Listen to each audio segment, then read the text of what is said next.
Hello friends, welcome to our own channel daily stock. तो आज हम आपको एसवीपी ग्लोबल पे शेयर एनालिसिस बताने वाले हैं और साथ ही में आपको ये भी बताएंगे कि आपको इस शेयर में निवेश करना चाहिए या नहीं करना चाहिए। आगे बढ़ने से पहले अगर आपने हमारे चैनल को सब्सक्राइब नहीं किया हो तो आप हमारे चैनल को सब्सक्राइब ज़रूर कर दीजिएगा, साथ ही में हिट द बेल आइकन। सबसे पहले हम आपको कंपनी के बारे में बताएंगे कि कंपनी का क्या काम करती है, उसके कॉम्पिटिटर्स कौन कौन है, शेयर प्राइस चार्ट बताएंगे, शेयर होल्डिंग पैटर्न बताएंगे एंड क्वार्टरली रिजल्ट का एनालिसिस करेंगे। So let's begin. SVP global textile limited, ये कंपनी 1982 में इस्टेब्लिश हुई थी। ये कंपनी बेसिकली कॉम्पैक्ट यार्न बनाती है। ये एक टेक्सटाइल कंपनी है और इसकी एक होल्डिंग कंपनी भी है। This is the holding company for the entire Shri Vallabh PT group of companies का मतलब इस ग्रुप ऑफ कंपनी का ये एक होल्डिंग कंपनी भी है। ठीक है, अब यहाँ पर बात करेंगे हम मार्केट कैप की। तो 653 करोड़ का इसका मार्केट कैप है। तो ये एक स्मॉल कैप कंपनी है जिसका स्टॉक प्राइस टू अर्निंग 4.09 है। तो इंडस्ट्री के कंपैरिजन में आपको कम प्राइस पे शेयर मिल रहा है। बुक वैल्यू के कंपैरिजन में भी ये शेयर आपको कम प्राइस पे मिल रहा है। ठीक है, अब आरओसी और आरओई देखेंगे तो काफ़ी कम है, रिटर्न्स काफ़ी कम है इस कंपनी की, मतलब प्रॉफिटेबिलिटी इस कंपनी की काफ़ी कम है। अब कैपिटल को एफिशिएंटली यूज़ करके अगर हम देखें तो सिर्फ 4.52% का रिटर्न ही दिया है इस कंपनी ने, मतलब पिछले साल। और आरओई की बात करेंगे तो वो 2.56% है। हालांकि ये साल कंपनी एक अच्छा प्रॉफिट कर रही है as comparative to past years, तो हो सकता है ये साल अच्छा रिटर्न दे, लेकिन पिछले साल कंपनी ने अच्छा रिटर्न नहीं दिया है। प्लेज परसेंटेज यहाँ पर नहीं है, प्रमोटर्स ने एक भी % को प्लेज पे नहीं रखा है, लेकिन डेट कंपनी के पास काफ़ी ज़्यादा है। 2361 करोड़ का डेट है। और अगर उसी के साथ इंटरेस्ट कवरेज रेशियो देखें तो 2.25% है, मतलब इंटरेस्ट पे करने की कैपेबिलिटी कंपनी की ठीक ठाक है। तो ओवरऑल फंडामेंटली इतना अच्छा नहीं लग रहा है, क्योंकि कंपनी के फाइनेंशियल्स जो होते हैं, मतलब रेवेन्यू हो गया, प्रॉफिट हो गया, तो वो कंपनी के इतने बढ़िया नहीं है। जैसे कि 2018 में कंपनी का जो रेवेन्यू था 2540 करोड़ का था, 2500 करोड़ का कंपनी का रेवेन्यू था, और वो 2019 में 1400 करोड़ पे आ गया। डायरेक्ट 1000 करोड़ का रेवेन्यू कंपनी का डिक्रीज हो गया। जैसे कि अगर आप 2014-15 तक देखेंगे तो कंपनी का ज़्यादा रेवेन्यू नहीं था, सिर्फ 30 करोड़ 40 करोड़ जितना ही रेवेन्यू था, और एकदम से 2016 में कंपनी का रेवेन्यू हो गया 1700 करोड़, जो काफ़ी अच्छी बात है। उसके बाद 2500 करोड़, और फिर से कंपनी का रेवेन्यू यहाँ पर डिक्रीज़ होने लग गया, 1400 करोड़ 1400 करोड़ और 1400 करोड़। थोड़ा बहुत इंक्रीमेंट डिक्रीमेंट है, लेकिन प्रॉफिट यहाँ पर बहुत कम है इस कंपनी का। 2021 में जो प्रॉफिट था सिर्फ 20 करोड़ का प्रॉफिट था। हालांकि अच्छा खासा प्रॉफिट होता, लेकिन कंपनी का लॉस भी आ गया था। उस रीज़न की वजह से यहाँ पर मतलब ओवरऑल मतलब सब डिडक्ट करके यहाँ पर सिर्फ 20 करोड़ का प्रॉफिट ही हुआ है कंपनी को। फाइनेंशियल ट्रेंड अगर हम देखेंगे और भी डीप में अगर हम देखें तो जून 2020 जब कोरोना का बहुत ज़्यादा इम्पैक्ट था, तब कंपनी का जो लॉस है, मतलब जो ऑपरेटिंग लॉस था वो -9 करोड़ का था। उसके बाद डेप्रीसिएशन लगा, इंटरेस्ट लगा, तो कंपनी का लॉस जो है वो -57 करोड़ का हो गया। तो उस रीज़न की वजह से कंपनी को इतना लॉस हुआ, -57 करोड़ उस क्वार्टर में। सितंबर में फिर से 11 करोड़ का प्रॉफिट हुआ, दिसंबर में 33 करोड़ का, मार्च में 38 करोड़ का। तो उस वजह से कंपनी यहाँ पर 20 करोड़ के ही प्रॉफिट में।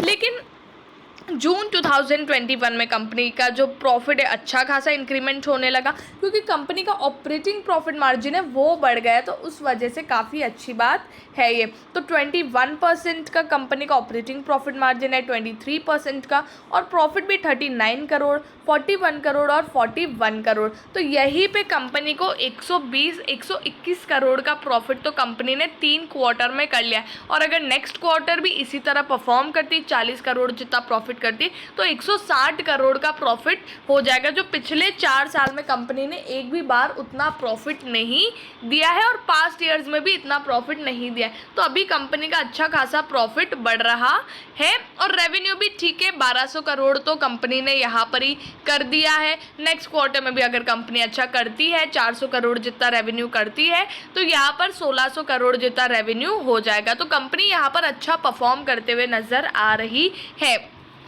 लेकिन क्वार्टरली वाइज अगर हम रेवेन्यू देखें तो उसमें इतना कुछ इंक्रीमेंट नहीं दिख रहा है, मतलब जो एक इंक्रीमेंट होना चाहिए, मतलब 400 करोड़ फिर 450 500, वो यहाँ पर नहीं दिख रहा है। एक कांस्टेंट रेवेन्यू कंपनी 3 क्वार्टर से लगातार कर रही है, तो ये कंपनी की थोड़ी अच्छी बात नहीं लगी। बाकी ओवरऑल कंपनी काफ़ी अच्छा परफॉर्म कर रही है पहले के पास्ट क्वार्टर्स और पास्ट ईयर से देखें तो। प्रमोटर 68.71 से 67.58% हो गए, तो प्रमोटर से थोड़ा सा अपना स्टेक रिड्यूस किया है। फॉरेन इन्वेस्टर्स यहाँ पर 0.28 जो स्टेक था उन्होंने 0 कर दिया है। पब्लिक यहाँ पर 31.29 से 32.42, क्योंकि दोनों इन्वेस्टर्स अपना स्टेक खाली कर रहे हैं थोड़ा थोड़ा, तो यहाँ पर पब्लिक का स्टेक बढ़ना ही है। बट ओवरऑल फिर भी अच्छा खासा है, प्रमोटर के पास अच्छा खासा स्टेक है और उसके बाद पब्लिक के पास है, जो भी बचा हुआ है छोटे इन्वेस्टर्स के पास है। कॉम्पिटिटर्स अगर हम देखेंगे तो यहाँ पर संगम इंडिया है, स्पोर्ट किंग इंडिया है, एसवीपी ग्लोबल है, बांसवाड़ा सिंटेक्स है, सरला परफॉर्मेंस है, दीपक स्पिनर्स है एंड विंसम टेक्सटाइल है। सब में से अगर हम देखेंगे तो ये 3rd नंबर पर आती है, जो 4 के पी पे मिल रहा है, इससे भी कम पी पे मिलने वाले शेयर्स है यहाँ पर। लेकिन अभी अगर हम इसको देखें तो प्रॉफिटेबिलिटी बढ़ रही है, सेल्स भी बढ़ रहा है कंपनी का, और बाकी के अगर हम देखेंगे तो वो और भी ज़्यादा तेज़ी से बढ़ता हुआ नज़र आ रहा है। तो अगर आपको टेक्सटाइल सेक्टर में लेना हो तो आप इस तरह से कंपेयर करके देख सकते हैं कि कितना प्रॉफिटेबिलिटी क्वार्टर वाइज कंपनी का बढ़ रहा है, सेल्स कितना क्वार्टरली वाइज बढ़ रहा है। जैसे कि इसका सेल्स तो इतना क्वार्टरली वाइज इतना सेल्स नहीं बढ़ रहा है, जैसे कि मैंने उस टाइम ही बोला था, तीनों क्वार्टर में कंपनी एक तरह से देखे तो सेम सेल्स ला रही है। 5 ईयर हाई देखेंगे तो 852 रुपीज़ है, जो यहाँ पर जैन 2020 के बाद ही इसने अपना हाई मारा है इतना। ये पहले 300 के लगभग 400 के लगभग ये शेयर चलता था और 800 रुपये तक ये गया है, ठीक है। उसके बाद आज ये शेयर मिल रहा है सिर्फ 51.60 रुपीज़। तो बहुत सारे ऐसे इन्वेस्टर्स होंगे जिनका पैसा इस शेयर में अटका होगा, क्योंकि जैन 2021 में ये जो शेयर गिरने लगा है डायरेक्ट 51 पे मिल रहा है आज। अभी भी अगर आप देखेंगे तो थोड़ा सा अप ट्रेंड इसने मारा था, यहाँ पर आप देख सकते हैं, उसके बाद फिर से ये शेयर नीचे गिरने लगा है। लेकिन अब जिस तरह से कंपनी परफॉर्म कर रही है, जिस तरह से प्रॉफिटेबिलिटी बढ़ रही है, तो चांसेस है फिर से ऊपर आने के। तो ये शेयर को आप लॉन्ग टर्म पर्सपेक्टिव से ले सकते हो। आई होप आपको, और अगर आपके पास ऑलरेडी है तो यहाँ पर आपको लॉस भी बहुत अच्छा खासा दिखा रहा होगा, और बाय चांस अगर आपने हाई पे लिया है तो भी मतलब लॉस आपको अच्छा खासा दिखा रहा होगा। तो यहाँ पर आप उसमें ही अगर आप करते हैं, एवरेज भी करो तो भी आपका ज़्यादा एवरेज नहीं हो पाएगा, मतलब तो भी वो महंगे प्राइस पे ही मिलेगा। तो अगर आपके पास दूसरा डीमैट है तो आप वहाँ पे ट्राई कर सकते हो, वहाँ पे ये शेयर ले सकते हो। और या फिर आपको नहीं घुसना है तो फिर नहीं एंटर करें। जिन लोगों के पास नहीं है और उन्हें भी ये अच्छी लग रही है थोड़ी बहुत, तो आप यहाँ पर लॉन्ग टर्म पर्सपेक्टिव से ये शेयर को ले सकते हो। बाई चांस अगर फिर से ये शेयर में उछाल आती है तो ऊपर जाने के अच्छे खासे चांसेस है। आई होप आपको एसवीपी ग्लोबल टेक्सटाइल के बारे में सब कुछ समझ में आ गया होगा। अगर आपको वीडियो अच्छा लगा है तो please like and share and subscribe our channel. Thank you.